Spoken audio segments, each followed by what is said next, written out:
ICSE অথবা ISC প্রত্যেক বছর ছাত্রছাত্রীদের একটা বড় সমস্যার জায়গা হচ্ছে বাংলা প্রবন্ধ রচনা বা এসে রাইটিং। আর এই বিষয় নিয়ে বহু ভিডিও অলরেডি আমার চ্যানেলে আমি আপলোড করেছি, কিন্তু আজকের এই বিষয় একটু অন্যরকম।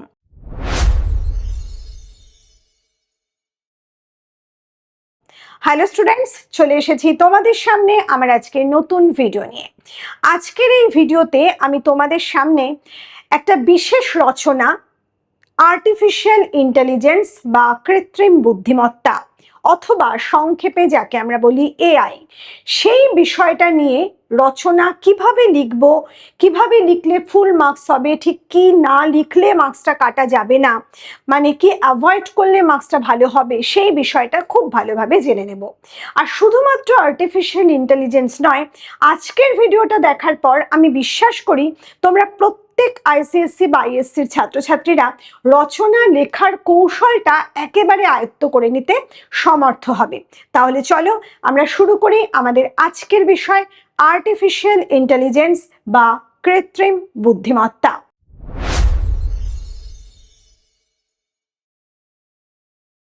প্রথমেই বলবো কৃত্রিম বুদ্ধিমত্তা বা আর্টিফিশিয়াল ইন্টেলিজেন্স কি, সেটা নিয়ে দুম করে একটা লেখা শুরু করব না। আমরা সবাই জানি যে রচনা লেখার আগে একটা সূচনা বা ভূমিকা আমাদের করতে হয়, কিন্তু তোমাদের যে বিষয়টা আগে আমি বলবো, যেটার প্রশ্ন তোমরা বারবার করো, সেটা হচ্ছে ম্যাম আপনার পিডিএফ নোটস আমরা পারচেস করেছি কিন্তু সেখানে পয়েন্টসগুলো আলাদা করে নেই। দ্যাট মিন সাব হেডিং নেই, পয়েন্ট কিন্তু আলাদা করেই আছে, কিন্তু তোমরা সাব হেডিং খুঁজে বেড়াচ্ছ। আর আমি এখানেই তোমাদের আজকে বলতে আসছি, তোমরা সাব হেডিং লেখার ভুলটা এক্সামে করতে যেও না। তোমাদের এক্সামের জন্য এমন কোনো ইনস্ট্রাকশন তোমাদের দেওয়া নেই যেখানে বলা হয়েছে রচনার সাব হেডিং করতে হবে। কাজে রচনার সাব হেডিং আমরা যদি না রেখে প্রত্যেকটা পয়েন্ট যদি আলাদা আলাদা করে প্যারাগ্রাফে গুছিয়ে লিখি, তাহলে কিন্তু আমাদের জন্য অনেক সেফ হবে। ব্যাপারটা কেন সেফ হবে? আমরা যদি রচনাটা ওই সাব হেডিং দিয়ে লার্ন করে আসি আর এক্সাম হলে গিয়ে ওই সাব হেডিং ভুলে যাই, কোনো একটা পয়েন্ট ভুলে যাই, তাহলে কিন্তু আমরা রচনাটা আর এগোতে পারবো না। আমাদের শুধুমাত্র লার্নিং ক্যাপাবিলিটি নিয়ে আমরা এক্সাম হলে পৌঁছাচ্ছি এই কারণে। আর সেটা না করে আমরা যদি বিষয়টা বুঝে একটু লার্ন করি এবং সেই বিষয়টা একটু সাহিত্যিক আকারে এক্সামের খাতায় পরিবেশন করি, তাহলে দেখবে মার্কসটা অনেক ভালো হবে বা ফুল মার্কসও হতে পারে। এখন আমরা এই যে বলছি রচনা শুরুর স্টাইল আছে একটা, সেই স্টাইলটা কি? আমাদের আজকের বিষয় আমি কি বললাম? আমাদের আজকের বিষয় কৃত্রিম বুদ্ধিমত্তা। কৃত্রিম বুদ্ধিমত্তা অথবা যাকে ইংরেজিতে বলা হয় আর্টিফিশিয়াল ইন্টেলিজেন্স। আর্টিফিশিয়াল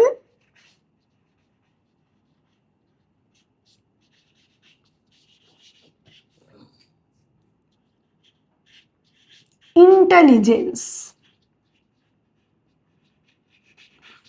আচ্ছা, এক্ষেত্রে বলি, এই যে আমি দেখো কৃত্রিম বুদ্ধিমত্তার ইংরাজিটা আমি কিন্তু ইংরাজি ওয়ার্ডে লিখিনি, তার কারণ তোমরাও কিন্তু এভাবে লিখবে না, এক্সাম হলে ঠিক এভাবেই লেখার চেষ্টা করবে। তবে হ্যাঁ, কোনো কোনো ক্ষেত্রে ছোট কোনো ওয়ার্ড যদি তোমাদের খুব অসুবিধা হয় সেক্ষেত্রে ইংরাজি ইউজ করতেই পারো, কিন্তু যতটা চেষ্টা করবে না করার। যাই হোক, এই হচ্ছে আমাদের আজকের বিষয়। এবার আমরা রচনা শুরু করব একটু কবিগুরুর ভাষায়। কবিগুরুর আমি কবিতাটা হয়তো অনেকেই পড়েছো, সেখানকার থেকে একটু অংশ আমি নিচ্ছি। আমারই চেতনার রঙে, আমারই চেতনার রঙে পান্না হলো সবুজ, পান্না হলো সবুজ, চুনি উঠল রাঙা হয়ে, চুনি উঠল রাঙা হয়ে, আমি চোখ মেললুম আকাশে,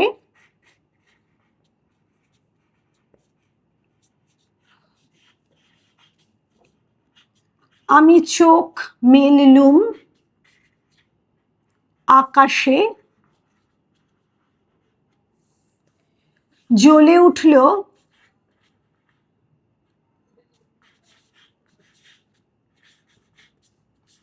আলো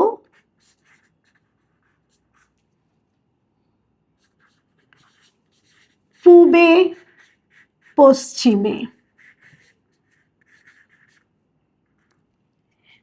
এরপর একটা ছোট্ট করে লিখে দেবে, যেহেতু এটা তোমার নিজের লেখা নয় তাই লিখে দেবে রবীন্দ্রনাথ ঠাকুর। আচ্ছা, এবার বলি, তোমাদের অনেক সময় এমনটা হতেই পারে যে কোনো একটা রচনার ক্ষেত্রে তোমরা একটা বিশেষ কোটেশন ব্যবহার করেছো, সেটা কবিতার হোক, গানের হোক, যাই হোক না কেন, কোনো লাইন ব্যবহার করেছো, সেক্ষেত্রে তোমার মনে পড়ছে না যে লাইনটা কার লেখা, কিংবা তোমরা কোনো লাইন ব্যবহার করেছো কোনো প্রবন্ধ থেকে বা কোনো গল্প থেকে, সেক্ষেত্রে মনে পড়ছে না কোন সাহিত্যিকের লেখা। তখন কিন্তু কোনো ভয়ের কিছু নেই, চিন্তার কোনো কারণ নেই, বুদ্ধি করে লিখে দেবে। কবিতা হলে কবির ভাষায়, গান হলেও কবির ভাষায়, যদি গদ্য ছন্দে মানে গদ্যে কিছু লেখো, মানে প্রবন্ধ বা গল্প থেকে কোনো লাইন তোলো বা কোনো সাধারণ লাইন তোলো, সেক্ষেত্রে লিখে দেবে সাহিত্যিকের ভাষায়। ঠিক এভাবে লিখবে, তোমাদের ওই পার্টিকুলার কার লেখা মনে না পড়লে কোনো চিন্তার কারণ নেই। এখানে আমরা জানি, লিখে দিলাম রবীন্দ্রনাথ ঠাকুর। এরপরে এখানে এই যে বিষয়টা আমরা ব্যবহার করেছি সেটা কিন্তু মাথায় রাখবে, এটা আমার নয়, তাই আমি ইনভার্টেড কমার মধ্যে এটাকে ব্যবহার করব। এবার আমি কিন্তু যে কোনো কবিতা তুলে দিতে পারি না, কেন আমি এটা দিলাম? এখানে দেখো, আমার এই চেতনার রঙে পান্না হলো সবুজ, আমার চেতনা থেকে আমি পান্নাকে সবুজ বলেছি। আমার চুনি আমার কাছে আমার চেতনা থেকে রাঙা হয়েছে, লাল হয়েছে। আমি চোখ মেলেছি আকাশে, পূব দিকে আলোটা আমি আমি অনুভব করেছি, আমার চোখ দেখতে পেয়েছে। এই যে অনুভূতি, এই যে চেতনা, জ্ঞান, এর থেকেই কিন্তু বিজ্ঞানের আবিষ্কার। তারপরে তাহলে আমরা কি লিখতে পারি? তারপরে আমরা যে কথাগুলো লিখতে পারি আমি একটু দেখে বলছি, কারণ তোমাদের না হলে ব্যাপারটা ঘুলিয়ে যেতে পারে, বা আমার কোথাও যদি কোনো মিস হয় তাহলে তোমরা সমস্যায় পড়বে। তাহলে আমরা এবার কি বলবো, যে এই যে বিষয়টা আমরা পোয়েমের যে লাইনটা লিখলাম তার সাথে কি কানেক্টিভিটি আছে সেটা আমরা তুলে ধরবো। কি বলবো, যে মানুষের চেতনা ও জ্ঞান যেভাবে আমাদের চারপাশের পৃথিবীকে নতুন করে জানতে বা চিনতে সাহায্য করে, ঠিক তেমন ভাবেই আমাদের চেতনারই একটা বিশেষ বাহ্যিক প্রকাশ হলো বিজ্ঞান বা প্রযুক্তির আবিষ্কার। আর তারপরে কি বলবো, আর সেই বৈজ্ঞানিক অগ্রগতির এক বিস্ময়কর আবিষ্কার হচ্ছে কৃত্রিম বুদ্ধিমত্তা বা আর্টিফিশিয়াল ইন্টেলিজেন্স। এরপরে আমরা লিখে দেব যাকে সংক্ষেপে বলা হয় এআই। এক্ষেত্রে আবার বলছি, এই যে এআই, সংক্ষেপে একে আমরা এআই বলি, সেটাও কিন্তু বাংলায় লিখবে। সংক্ষেপে আমরা একে বলি এআই, সংক্ষেপে যাকে আমরা বলি এআই, এটাও কিন্তু বাংলা হরফেই লিখবে। এটা হয়ে গেল আমাদের ভূমিকা বা সূচনা। এরপরে আমরা কি বিষয়ে আসব? আমরা আসবো এরপর কি, এই কৃত্রিম বুদ্ধিমত্তা কি। তাহলে কি আমি পরের বার হেডিং দেব কৃত্রিম বুদ্ধিমত্তা কি? একেবারেই না। আমি এর পরের প্যারাগ্রাফে, এই বিষয়টা মুখে যেটা বললাম সেটা অ্যাড করছি, তারপরে পরের প্যারাগ্রাফে আমি কি লিখব, এখন আমাদের প্রশ্ন হলো, ঠিক এভাবেই কিন্তু লিখবে, এখন আমাদের প্রশ্ন হলো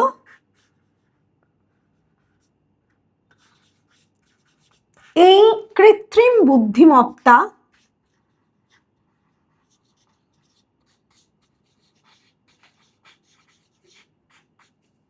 আসলে কি? অবশ্যই একটা কোয়েশ্চেন মার্ক দিয়েই কিন্তু লিখবে, আসলে কি, কোয়েশ্চেন মার্ক দিলে। এরপর তোমাকে বলতে হবে যে এই এআই বা আর্টিফিশিয়াল ইন্টেলিজেন্স বা কৃত্রিম বুদ্ধিমত্তা আসলে কি। এই কৃত্রিম বুদ্ধিমত্তা কি, তোমাকে এবার বলতে হবে যে বর্তমান সময়ে এই কৃত্রিম বুদ্ধিমত্তা বিজ্ঞানের সর্বাপেক্ষা উন্নত মানের ও আধুনিকতম একটা প্রযুক্তি, যা মানুষের প্রতিদিনের জীবনের সাথে আজ ওতপ্রোতভাবে জড়িত।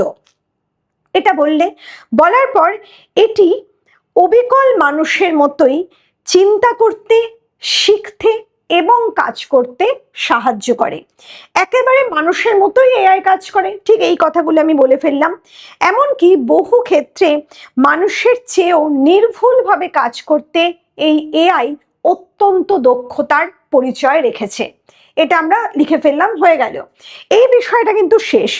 এরপরের পয়েন্টে আমি আসছি, তার আগে তোমাদের বলবো, তোমরা যারা আমাদের পিডিএফ নোটস পারচেস করো, সেক্ষেত্রে তোমরা যদি আমার এই রচনার পিডিএফ সংগ্রহ করে থাকো, তাহলে এক্ষুনি কিন্তু বলতে শুরু করবে না ম্যাম আপনার পিডিএফে এআই নেই।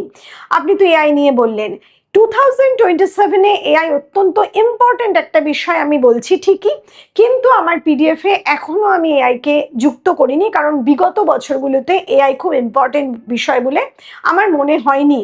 এই বছর আমি এআই অবশ্যই তোমাদের আপডেট হিসাবে রাখবো, আর আপডেটস পেতে পেতে হয়তো ডিসেম্বর জানুয়ারি হয়ে যাবে, কিন্তু তোমাদের কোনো চিন্তা নেই। যারা অলরেডি আমাদের নোটস পারচেস করেছো অথবা যারা এখনো ভাবছো নোটস পারচেস করবে, তারা কোনো রকম আপডেটের জন্য অপেক্ষা করো না, তোমরা নোটস পারচেস করতে থাকো। আর যারা নোটস পারচেস করে নেবে, তারপরে যে আপডেটসগুলো বেরোবে সেগুলো তোমরা নির্দিষ্ট তোমাদের যে হোয়াটসঅ্যাপ নাম্বারে আমাদের সাথে যোগাযোগ করো, আমাদের ম্যানেজমেন্ট টিমের সাথে, সেখানে তোমরা যদি যথাযোগ্য প্রমাণ দাও যে তোমরা নিয়েছো, তাহলে অবশ্যই সেই আপডেটস বিনামূল্যে তোমরা পেয়ে যাবে, সেখানে কোথাও তোমাদের কোনো সমস্যা হবে না। আর এই আপডেটসটা অবশ্যই আমি এবারে যুক্ত করব, এখনই বলে রাখছি। যাই হোক, এই যে বললাম এটা, এরপরে আমরা কি আসবো, কৃত্রিম বুদ্ধিমত্তার ব্যবহার। তাহলে এরপর কি আমি লিখবো কৃত্রিম বুদ্ধিমত্তার ব্যবহার? আমার দরকার নেই কৃত্রিম বুদ্ধিমত্তার ব্যবহার বলে হেডিং করার, আমি সরাসরি চলে যাব কৃত্রিম বুদ্ধিমত্তার ব্যবহারে। আমি লিখব বর্তমান সময়ে এই কৃত্রিম বুদ্ধিমত্তার ব্যবহার সর্বত্র ছড়িয়ে রয়েছে। শিক্ষাক্ষেত্র থেকে শুরু করে বিভিন্ন দিকে আমাদের এই কৃত্রিম বুদ্ধিমত্তা আমরা যথেচ্ছ ব্যবহার হতে দেখি।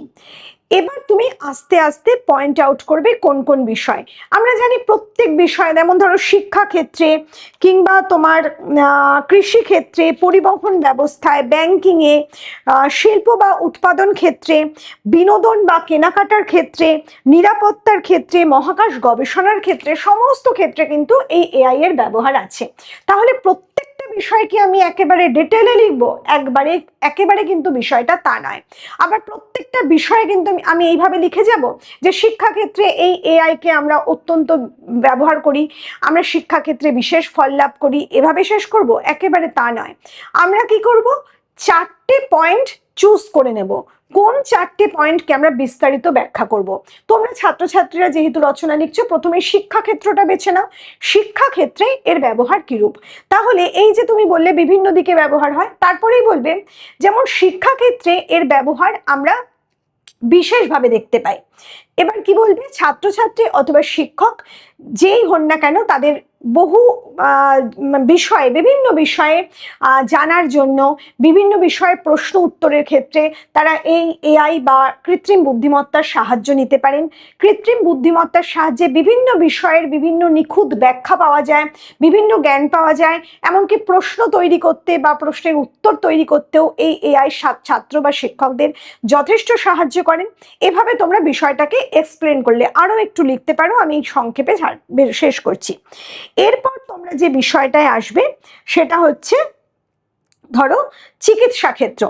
এই চিকিৎসা ক্ষেত্রে এরপরে চিকিৎসা ক্ষেত্রটাও ব্যাখ্যা করবে। আমি বলেছি 4টে বিষয়, চিকিৎসা ক্ষেত্রটা ব্যাখ্যা করলে চিকিৎসা ক্ষেত্রে কিভাবে হয়। চিকিৎসা ক্ষেত্রে আমরা দেখেছি বর্তমানে বহু ডাক্তার বহু ডাক্তাররা এই এআই কে ব্যবহার করে তাদের বিভিন্ন রোগ নির্ণয়ের সুবিধা হয়, কিংবা বিভিন্ন যে পরীক্ষা নিরীক্ষা হয় সেই পরীক্ষা নিরীক্ষাগুলো এআই এর সাহায্যে রিপোর্ট তৈরিতে সহায়তা করে, কিংবা বিভিন্ন এক্সরে বা আমাদের যে আমরা বিভিন্ন কিছু পরীক্ষা করি, রক্তের পরীক্ষা বা বিভিন্ন কিছু, সেই সমস্ত কিছুর রিপোর্ট কিভাবে তৈরি হয়, সেই রিপোর্ট কিভাবে অতি সহজে তাড়াতাড়ি আমরা পেতে পারি, তা এআই আমাদের সাহায্য করে, সেটা আমরা দেখতে পাই। কিংবা বর্তমানে বিভিন্ন অস্ত্রোপচারের ক্ষেত্রেও কিন্তু এই এআই আমরা রোবটের মাধ্যমে ব্যবহার করে থাকি।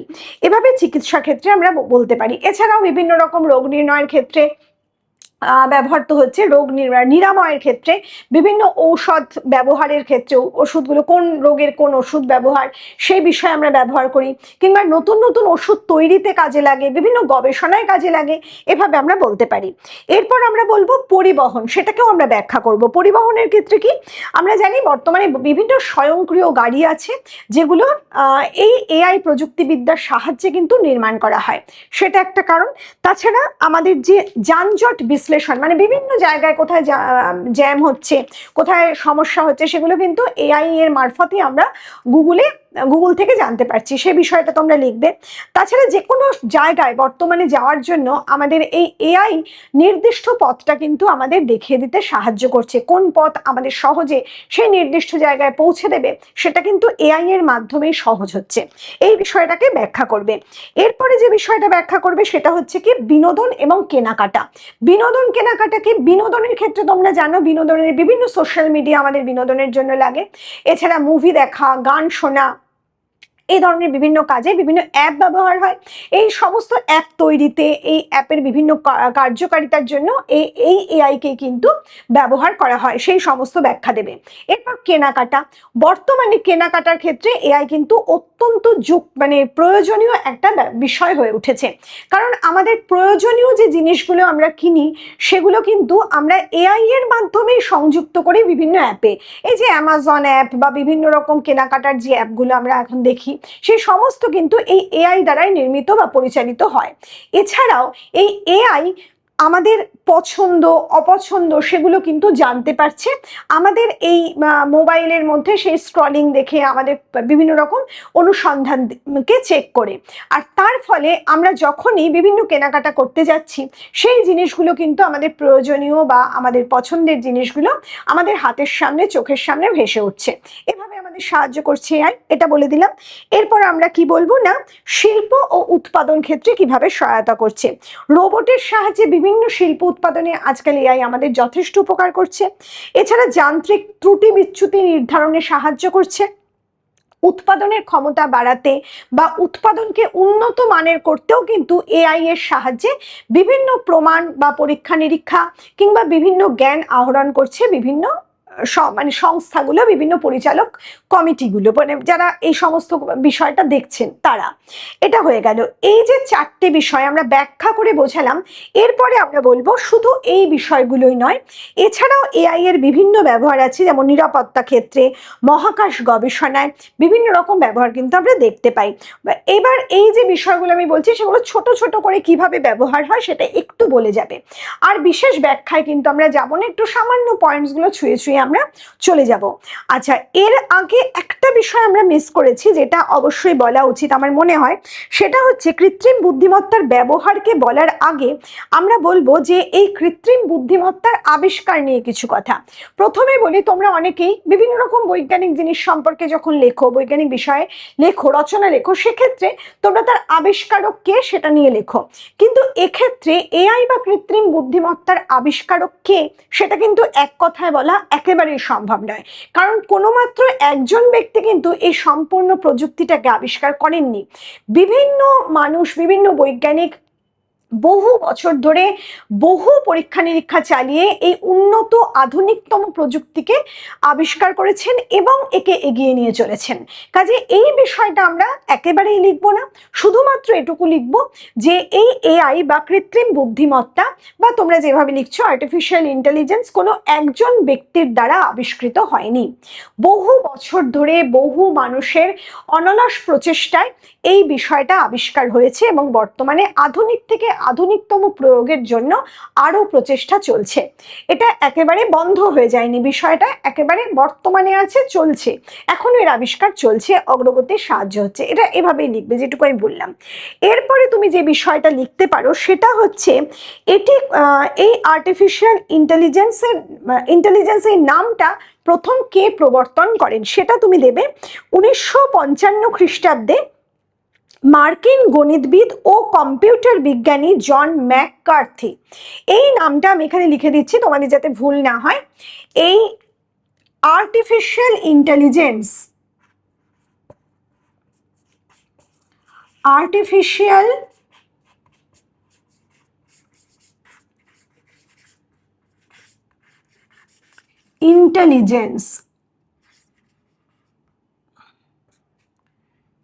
নামটা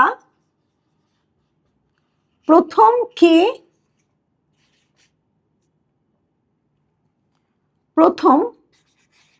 কে এনেছিলেন তোমরা কিন্তু এভাবে প্রশ্নের আকারে লিখবে না, যেভাবে বললাম সেভাবেই বলবে। কে এনেছিলেন আমি কি বললাম? 1955 খ্রিস্টাব্দে, 1955 খ্রিস্টাব্দে, এগুলো তোমরা গুগল সার্চ করলেও পেয়ে যাবে, কিন্তু আমি বলে দিচ্ছি তোমাদের সুবিধার জন্য। 1955 খ্রিস্টাব্দে মার্কিন গণিতবিদ, যিনি গণিত নিয়ে পড়াশোনা করেন বা গণিত চর্চা করেন বিশেষভাবে, মার্কিন গণিতবিদ এবং কম্পিউটার বিজ্ঞানী, শুধুমাত্র একজন গণিতবিদ তা নন, কম্পিউটার বিজ্ঞানী। নামটা কি বললাম? সম্পূর্ণ নাম জন ম্যাক, এভাবেই কিন্তু তোমরা লিখবে, জন ম্যাক আর্থি, জন ম্যাক আর্থি। ইনি হচ্ছেন প্রথম এই নামটা এনেছিলেন, মানে এই নামের ব্যবহারটা আমরা শুরু করেছিলাম তার কাছ থেকে। এআই, যাই হোক, তারপরে আরেকটা বিষয় লিখতে পারো, 1956 সালের ডারমাউথ কনফারেন্সকে এআই গবেষণার সূচনা লগ্ন বলে ধরা হয়। এই পয়েন্টটাও তোমাদের আমি লিখে দিচ্ছি। 1956 সালে, কি বললাম? 1956 সালে, 1956 সালে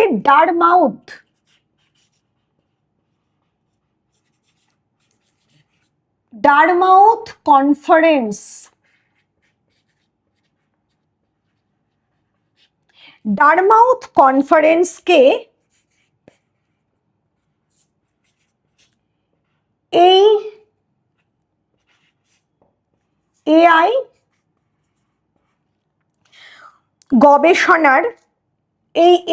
গবেষণার, মানে এআই সম্পর্কে যে গবেষণা শুরু হয়েছিল, গবেষণার বিশেষ সূচনা লগ্ন হিসাবে ধরা হয়, সূচনা লগ্ন হিসাবে চিহ্নিত করা হয় বা ধরা হয়, যেভাবে খুশি চিহ্নিত করা হয়। এই হচ্ছে, এই পয়েন্টটা কিন্তু একটু উল্লেখযোগ্য বা মানে গুরুত্বপূর্ণ, সেই জন্য তোমাদের বললাম এটা লিখবে। আচ্ছা, এটা গেল। তারপরে তো আমরা চিকিৎসা ক্ষেত্র বা কোন কোন ক্ষেত্রে ব্যবহার সেটা আমরা বললাম। এরপর আমরা কি বলবো না, কৃত্রিম বুদ্ধিমত্তা বা আর্টিফিশিয়াল ইন্টেলিজেন্সের অসুবিধাগুলো কি। এরপরে আবার একটা প্যারাগ্রাফ তৈরি করবে, করে লিখবে এই কৃত্রিম বুদ্ধিমত্তা বা আর্টিফিশিয়াল ইন্টেলিজেন্সের বেশ কিছু অসুবিধাও কিন্তু আমরা লক্ষ্য করি। এবার কি বলবে? নাম্বার 1-এ রাখবে কর্মসংস্থান। কর্মসংস্থানটা কি ধরনের?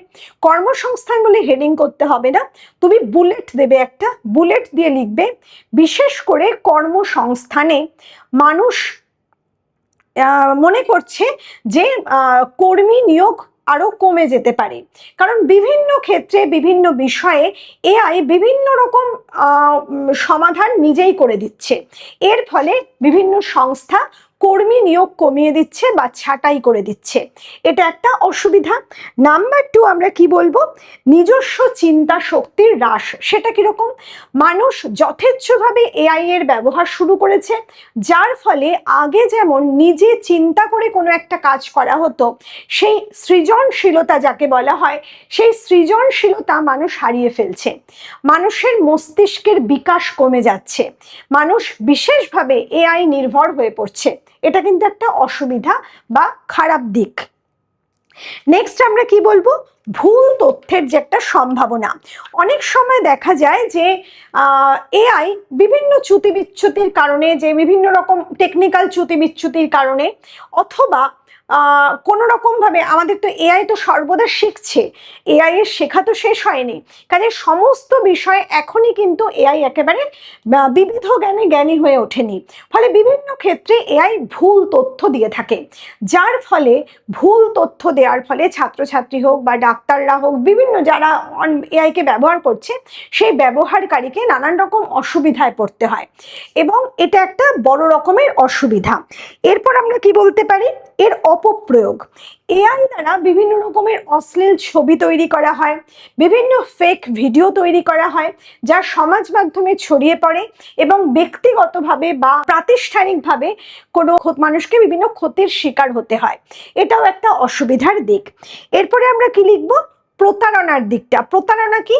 এআই কে ব্যবহার করে বর্তমানে কিছু অসাধু মানুষ তাদের অর্থ রোজগারের চেষ্টা করছে, যার ফলে এই এআই এর দ্বারা বিভিন্ন ভুল তথ্য মানুষকে দিচ্ছে, বিভিন্নভাবে মানুষকে মানুষ প্রতারণার শিকার হচ্ছে এই এআই ব্যবহারের ফলে। এরপর কি লিখবে? অনলাইনের শিক্ষাক্ষেত্রে ছাত্রছাত্রীদেরও বিভিন্নভাবে সততার যে পরিবেশ সেটা হানি হচ্ছে। কারণ অনলাইনে ছাত্রছাত্রীরা যখন শিক্ষা জগতে প্রবেশ করছে, বিভিন্ন ক্লাস করছে, বিভিন্ন পরীক্ষা দিচ্ছে, তখন তারা কি করছে? তখন এআই এর সাহায্যে তারা সহজে উত্তর বেছে নিয়ে লিখে ফেলছে। এর ফলে তাদের সঠিক মেধা তৈরি হচ্ছে না বা সঠিক শিক্ষাটা সম্পূর্ণ হচ্ছে না। তারা খুব শর্টকাটের মধ্যে দিয়ে বিষয়টা শিখছে, যার ফলে তাদের ভেতরে আসল শিক্ষার অভাব থেকে যাচ্ছে। এটা ছাত্রছাত্রীদের ক্ষেত্রে পিছিয়ে পড়ার একটা বিশেষ কারণ। আচ্ছা, এটা হয়ে গেল, আমরা অসুবিধার দিকগুলো বলে দিয়েছি। এরপরে আবার প্যারাগ্রাফটা চেঞ্জ করব। প্যারাগ্রাফ চেঞ্জ করে আমরা কি বলবো? এই সকল নেতিবাচক দিক থাকা সত্ত্বেও, নেতিবাচক দিক থেকে রক্ষা পেতে আমাদের বিভিন্ন দেশের বিভিন্ন সরকারকে, বিভিন্ন প্রশাসনকে এবং বিভিন্ন সংস্থাকে অত্যন্ত সচেতনভাবে কার্যকরী ভূমিকা গ্রহণ করতে হবে। তারপরে আমরা এটাও লিখব, শুধু তাই নয়, প্রত্যেক মানুষকে এই এআই ব্যবহারের জন্য সঠিক শিক্ষা গ্রহণ করতে হবে, সঠিকভাবে সচেতনভাবে এই এআইকে ব্যবহার করতে হবে। তাহলেই এআই এর যে অপপ্রয়োগ সেটাও যেমন ঘটবে না এবং মানুষও বিভিন্ন ক্ষতির শিকার থেকে মুক্ত হতে পারবে। এটা লিখে ফেললাম। এরপরে অনেক ক্ষেত্রে তোমরা কি করো? এখানেই লেখা শেষ করে ফেলো। এখানেই যদি তোমরা লেখা শেষ করো তাহলে কিন্তু মার্কসটা কমে গেল, কারণ যথার্থ একটা উপসংহার তুমি কিন্তু দিয়ে আসতে পারলে না। এরপরে আমরা উপসংহারের পার্টটা লিখবো, কিন্তু কখনোই আমরা উপসংহার বলে হেডিং করব না। আবার প্যারাগ্রাফ চেঞ্জ করব। প্যারাগ্রাফ চেঞ্জ করে কি লিখবো? পরিশেষে একথাই বলবো যে এআই অথবা কৃত্রিম বুদ্ধিমত্তা অথবা আর্টিফিশিয়াল ইন্টেলিজেন্স, তুমি যে কোনো একটা বিষয় নিয়ে কিন্তু লিখতে পারো, বারবার অথবা অথবা করে সবটা লিখতে হবে তা নয়। এই আর্টিফিশিয়াল ইন্টেলিজেন্সের খারাপ দিকটা বাদ দিয়ে বা এর অপপ্রয়োগের দিকটা বাদ দিয়ে একে যদি আমরা অত্যন্ত প্রয়োজনীয় এবং গুরুত্বপূর্ণ দিকটাকে আমরা সাধু মানসিকতা নিয়ে ব্যবহার করি, তাহলে এআই আমাদের বর্তমান দিনের থেকেও আমাদের আরো অনেক দূর এগিয়ে নিয়ে যাবে এবং আমরা আরো পরবর্তী দিনগুলোতে আরো উন্নততর জীবন, উন্নততর পৃথিবীকে পাবো বা লাভ করতে পারবো। এভাবেই কিন্তু আমরা রচনাটা শেষ করব। তাহলে দেখতে পাচ্ছ যে এই এআই রচনাটা আমরা কিভাবে খাতায় রিপ্রেজেন্ট করবে সেটা কিন্তু ভালোভাবে তোমাদের সামনে তুলে ধরলাম। আশা করি তোমরা আজকের এই এআই রচনা বুঝেছো এবং সেই সঙ্গে এটাও বুঝতে পারছো যে কিভাবে রচনাকে পরীক্ষার খাতায় তুলে ধরলে ফুল মার্কস পাওয়া যায়। তাহলে 15 আউট অফ 15 রচনায় তোলার জন্য অবশ্যই আমাদের আজকের এই ভিডিওটাকে লাইক করতে হবে যদি ভালো লাগে, যদি উপকৃত হও, আর অবশ্যই আমাদের চ্যানেলকে সাবস্ক্রাইব করবে। আর শেষ করার আগে আরেকটা কথা বলবো, আমাদের চ্যানেলে অলরেডি তোমাদের মক টেস্টের ঘোষণা করা হয়েছে। মক টেস্ট এবার বাংলা এবং ম্যাথস দুটোরই মক টেস্ট নেওয়া হচ্ছে। তোমরা যারা মনে করছো এখনো তোমাদের নাম নথিভুক্ত করবে, তারা আর কোনো রকম দেরি না করে তাড়াতাড়ি আমাদের 8777416211 নাম্বারে যোগাযোগ করো, কারণ আমাদের সিট কিন্তু অবশ্যই লিমিটেড। তাহলে আজকের ভিডিও আমরা এখানেই শেষ করছি। খুব তাড়াতাড়ি তোমাদের সামনে হাজির হব নতুন কোনো ভিডিও নিয়ে। খুব ভালো থেকো।